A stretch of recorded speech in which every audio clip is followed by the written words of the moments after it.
নমস্কার বন্ধুরা আপনারা অনেকেই আছেন যারা অনেক দিন ধরে বিএসএনএল এর সিম ইউজ করছেন বা অনেকে আছেন যারা নতুন বিএসএনএল এর সিম নিয়েছেন বা হয়তো অনেকেও আছেন যারা বিএসএনএল সিমে সবে পোর্ট করেছেন।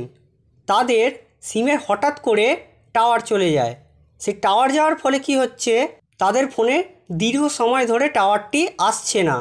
সেই টাওয়ারটি না আসার ফলে তাদের সিমে নো সার্ভিস দেখাচ্ছে, নো সিম কার্ড দেখাচ্ছে, তারপর নো নেটওয়ার্ক দেখাচ্ছে, ডিসকানেক্টেড দেখাচ্ছে, এরকম অনেক কিছু দেখাতে শুরু করেছে।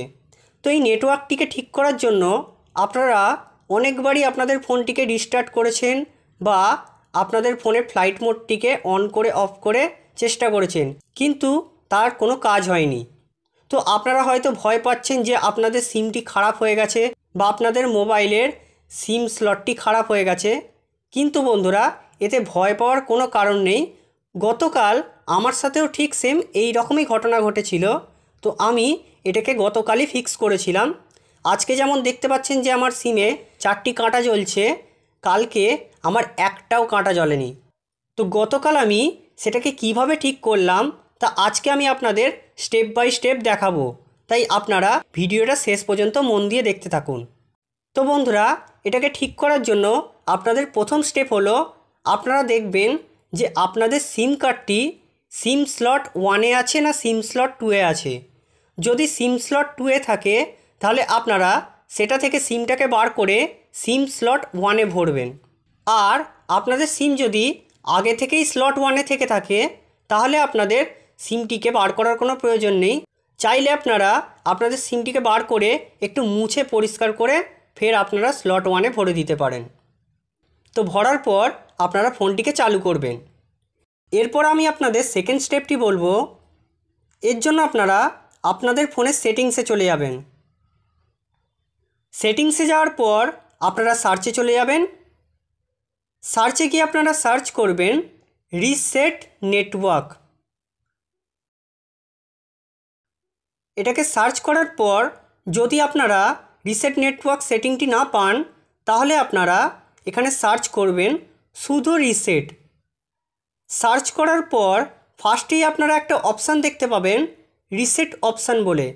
তো আপনারা এই রিসেট অপশানে ক্লিক করবেন। রিসেট অপশানে যাওয়ার পর এখানে 3টে অপশান দেখতে পাবেন। এই জায়গাটা আপনারা ভালো করে দেখবেন। এখানে যদি আপনারা একটা ভুল করে ফেলেন তাহলে আপনাদের ফোনের সব ডেটা লস হয়ে যাবে।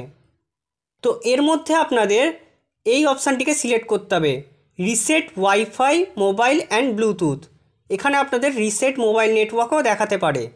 তো এইখানে আপনারা ক্লিক করবেন।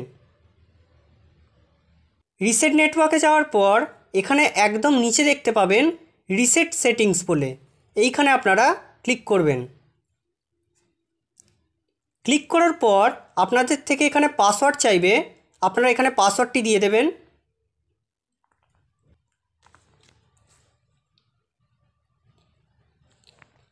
পাসওয়ার্ডটি দেওয়ার পর আপনারা এখানে আবার এই রিসেট সেটিংসে ক্লিক করে আপনাদের নেটওয়ার্কটিকে পুরো রিসেট করে নেবেন। তো বন্ধুরা, এখানে আমার নেটওয়ার্ক পুরোপুরি রিসেট হয়ে গেছে। এরকম আপনাদের ফোনের নেটওয়ার্কও রিসেট হয়ে যাবে। রিসেট করার পর আপনারা ব্যাকে চলে যাবেন। এরপর আপনারা আপনাদের ফোনটিকে রিস্টার্ট করে নেবেন।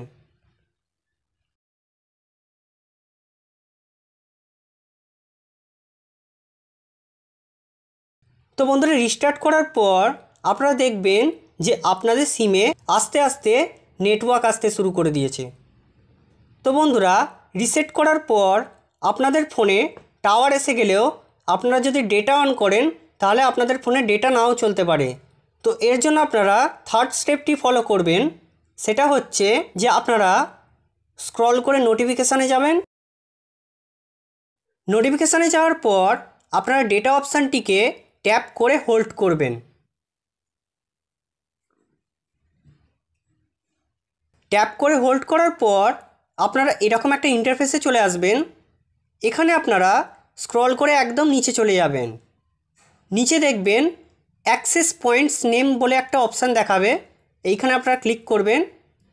ক্লিক করার পর এইখানে আমার যেমন 3টে নেটওয়ার্ক দেখাচ্ছে, এই জায়গাটা আপনাদের ফাঁকাও থাকতে পারে। তো এইখানে আপনারা উপরে থ্রি ডটে চলে যাবেন। থ্রি ডটে যাওয়ার পর আপনারা এই রিসেট টু ডিফল্টে ক্লিক করে এটাকে রিসেট করে নেবেন। তো এরপর বন্ধুরা আপনাদের ফোনটি রিসেট হয়ে যাবে। তো বন্ধুরা রিসেট করার পর আপনারা যেই আপনাদের ফোনের ডেটা অন করবেন তখনই সঙ্গে সঙ্গে আপনাদের ফোনে ডেটা কানেকশান আসতে শুরু করে দেবে। তো বন্ধুরা আশা করছি এই 3টি স্টেপ ফলো করলে আপনাদের ফোনে নেটওয়ার্ক সমস্যাটি পুরোপুরি ফিক্স হয়ে যাবে। তো বন্ধুরা ভিডিওটি যদি আপনাদের ভালো লেগে থাকে অবশ্যই লাইক করবেন এবং সাবস্ক্রাইব করে আমাদের পাশে থাকবেন। ধন্যবাদ।